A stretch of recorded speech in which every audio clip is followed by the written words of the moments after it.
வணக்கம் நண்பர்களே, எல்லாரும் எப்படி இருக்கீங்க? நீங்கள் எல்லாரும் நல்லா இருக்குன்ற நம்பிக்கையோட நான் இந்த வீடியோவை ஆரம்பிக்கிறேன். இந்த வீடியோவில் நம்ம என்ன பார்க்க போறோம்னா, எழுத்தாளர் கல்கி அவர்களுடைய சோலைமலை இளவரசி என்ற புத்தகத்தை பற்றி தான் பார்க்க போகிறோம். இந்த புத்தகத்தோட ஒன்லைன் என்ன அப்படின்னு பார்த்தீங்கன்னா, நிகழ்காலத்தில் இருக்கிற ஒருத்தனுக்கு தன்னுடைய பூர்வஜன்ம வாழ்க்கை ஞாபகம் வந்தால் அது அவனுடைய நிகழ்கால வாழ்க்கையில் என்ன மாதிரியான மாற்றத்தையும் தாக்கத்தையும் ஏற்படுத்துன்றது தான் இந்த புத்தகத்தோட கதை. இந்த கதை எழுதப்பட்ட காலம் அப்படின்னு பார்த்தீங்கன்னா, இந்த கதை டிஃப்ரெண்ட் டைம்லைனில் வந்து ட்ராவல் ஆகும். ஒன்று பார்த்தீங்கன்னா பிரிட்டிஷ்காரங்க இந்தியாவுக்குள்ளே வந்த காலம், இன்னொன்று பார்த்தீங்கன்னா இந்திய விடுதலை போர் பிரிட்டிஷ்க்கு எதிராக உச்சக்கட்டத்தில் இருந்த காலம். அதாவது பார்த்தீங்கன்னா 1945 to 47 அப்படி சொல்லலாம். இப்படி ரெண்டு டிஃப்ரெண்டான காலகட்டத்தில் அந்த கதை வந்து நகரும். சரி, வாங்க நம்ம இந்த புக்கோட கதைக்குள்ள போகலாம். நம்ம கதையோட ஹீரோ பார்த்தீங்கன்னா குமாரலிங்கம். தன் தாய்நாடான இந்தியாவோட விடுதலைக்காக போராடும் ஒரு வீரமான இளைஞன் தான் குமாரலிங்கம். அதே போல தனது அடிப்படை வேலைகளில் இருந்தும் தன்னுடைய அன்றாட வேலைகளில் இருந்து விடுபட எண்ணும் ஒரு பெண் தான் பொன்னம்மா, ஒரு சாதாரண கிராமத்து பெண். நம்ம குமாரலிங்கத்துக்கும் பொன்னம்மாவுக்கும் நடுவில் உண்டாகின ஒரு காதல் கதை தான் இந்த சோலைமலை இளவரசி. பிரிட்டிஷ்காரங்களுக்கு சொந்தமான ஒரு ரயில்வே ஸ்டேஷனை பாம்பு வச்சு பிளாஸ்ட் பண்ணதால குமாரலிங்கத்தை தேடப்படும் குற்றவாளியா அறிவிக்கிறாங்க. இதனால அவங்க கிட்ட இருந்து தப்பிக்கிறதுக்காக குமாரலிங்கம் ஓடி வந்து ஒளிஞ்சிருக்கிற ஒரு இடம் தான் சோலைமலை. அவர் ஒளிஞ்சிருக்கிற அந்த காலகட்டத்தில் அவருக்கு தேவையான உணவையும் உறைவிடத்தையும் கொடுத்து அவரை பாதுகாக்கிறவங்க தான் பொன்னம்மா.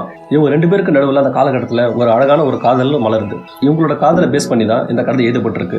இப்போ நம்ம குமாரலிங்கம் சொன்ன பார்த்தீங்களா, அவருக்கு அவரோட பாஸ்ட் லைஃப், அதாவது அவரோட பூர்வ ஜென்மம் அடிக்கடி அவருக்கு ஞாபகம் வரும். அந்த பூர்வ ஜென்மத்தில் இவர் என்னவா இருக்காருன்னா, மாரணந்தல் அப்படின்னு சொல்லப்படுற ஒரு நாட்டோட இளவரசராக இருக்கார். அந்த ஜென்மத்தில் அவரோட பேர் உலகநாத தேவர். மாரணந்தல் நாட்டுக்கு பக்கத்தில் ஒரு நாடு இருக்கு, அந்த நாட்டோட பேர் தான் சோலைமலை. அந்த நாட்டோட மகாராஜா என்ன பண்றாருன்னா, ஆங்கிலேயர்களோட நட்பு வச்சு ஒரு சதித்திட்டம் தீட்டி மாரணந்தல் நாட்டு மேல போர்படி ஏவி விடுறாரு. அவருடைய இந்த சதித்திட்டத்தின் காரணமாக மாரணந்தல் நாடு போர்ல தோல்வி அடைஞ்சிருது. அதனால அந்த நாட்டோட இளவரசர் உலகநாத தேவர் அங்கிருந்து தப்பிச்சு போக வேண்டிய சூழ்நிலை ஏற்படுது. அவருடைய தப்பிச்சு ஓடி வந்து தங்குற இடம் தான் பாத்தீங்கன்னா சோலைமலை இளவரசியோட நந்தவனத்தில் இவர் வந்து ஒழிஞ்சுக்கிறாரு. ஆனா அது சோலைமலைன்னு இவருக்கு தெரியாது. இந்த மாதிரி சூழ்நிலையில அவருக்கு உறைவிடவும் உணவும் தந்து பாதுகாக்கணும் தான் சோலைமலை நாட்டோட இளவரசி மாணிக்கவல்லி. வெளியே போனா அவரோட உயிருக்கு ஆபத்தும்ன்றதாலையும் சோலைமலை இளவரசி மாணிக்கவல்லி மேல கொண்ட காதல்னாலையும் இளவரசர் உலகநாத தேவர் சில காலகட்டத்துக்கு அவர் அந்த நந்தவனத்திலே தங்குற மாதிரி ஆயிடுது. இவர் தங்கியிருக்க இந்த காலகட்டத்தில் இவருக்கும் இளவரசி மாணிக்கவல்லிக்கும் ஒரு அழகான காதல் உண்டாகுது. இந்த காதல் கதை பார்த்தீங்கன்னா இப்படி ஃபாஸ்ட்ல போயிட்டு இருக்கு. இந்த காதல் ரொம்பவே அழகா இருக்கும். ஏன்னா தன்னோட நாடு போச்சு, தான் போர்ல தோல்வி அடைஞ்சிட்டேன் அப்படின்ற கட்டத்தை மீறி தன்னோட நாட்டோட அழிவுக்கு யார் காரணமோ அப்படிப்பட்டவங்களோட அரண்மனையிலே தான் வந்து தங்கியிருக்குமே அப்படின்ற ஒரு நிலையில அவருக்கு வர அந்த காதல் தான் இந்த கதையோட ஹைலைட்டு. அதை படிக்கும்போது நிஜமா நாமளே அந்த கதைக்குள்ள போன மாதிரி இருக்கும். ஏன்னா ரைட்டிங் அவ்வளோ அழகா இருக்கும். அந்த ஃபிளாஷ்பேக் ஸ்டோரி இப்போ நான் சொல்லிட்டு இருக்கேன் பார்த்தீங்களா, இளவரசர் உலகநாதர் தேவருக்கும் இளவரசி மாணிக்கவல்லிக்கும் நடுவிலான அந்த காதல் வந்து ரொம்ப அழகாக எழுதியிருப்பாரு. ரொம்ப டச்சிங்காக இருக்கும். இப்போ இந்த ஃபிளாஷ்பேக்கில் இளவரசர் தன் காதலுக்காக தன் நாட்டை வந்து கைவிட்டாரா, இல்லை போரில் தோற்கடிக்கப்பட்ட தன் நாட்டுக்காகவும் ஆங்கிலேயர்களுக்கு மேலே கொண்ட கோபத்தினாலையும் தன் காதலை கைவிட்டு மறுபடியும் அவர் போருக்கு திரும்பினாரா அப்படின்றதான் இந்த கதையோட என் பாயிண்ட். அப்படியே நம்ம இப்போ ப்ரெசென்ட்டுக்கு வந்தோம்னா, குமாரலிங்கத்துக்கும் பொன்னம்மாவுக்கும் நடுவில் போயிட்டு இருக்க அந்த லவ் ஸ்டோரி. குமாரலிங்கம் பிரிட்டிஷ்காரங்களால பிடிபட்டாரா, இல்லை அவங்க கிட்ட இருந்து தப்பிச்சு பொன்னம்மா கூட சேர்ந்து வாழ்ந்தாரா, அவங்க காதல் ஜெயிச்சுதான்றது ஒரு புக்கு கதை. இப்படி ரெண்டு கதையும் அழகாக மாறி மாறி ட்ராவல் ஆகும். ஸோ இப்போ பார்த்தீங்கன்னா நம்ம ஹீரோவுக்கு ரெண்டு லவ் ஸ்டோரி.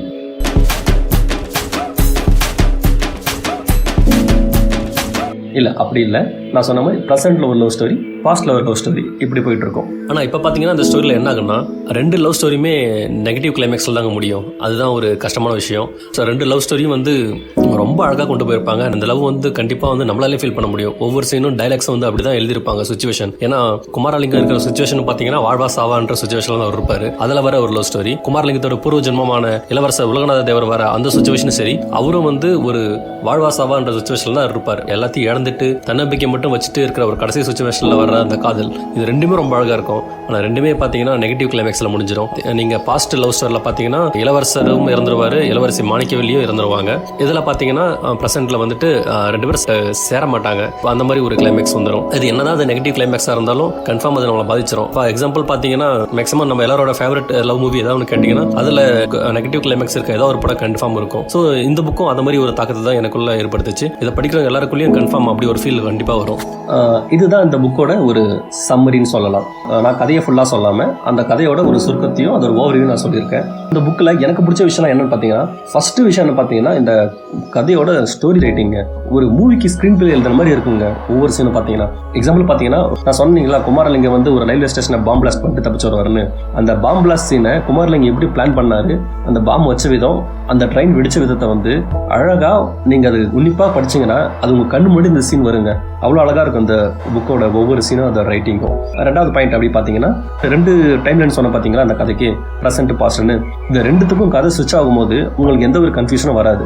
எது ப்ரெசென்ட் எது பாஸ்ட்ன்றத உங்களுக்கு ரொம்ப கிளியர் கட்டாக வந்து அது புரியும். அது ஒரு மெனக்கட்டெல்லாம் பண்ணியிருக்க மாட்டாரு. அந்த ரைட்டிங் நார்மலாக தான் இருக்கும், ஆனாலும் உங்களுக்கு புரியும் எது ப்ரெசென்ட் எது பாஸ்ட்னு. அவ்வளோ அழகாக ரைட்டிங் இருக்கும்.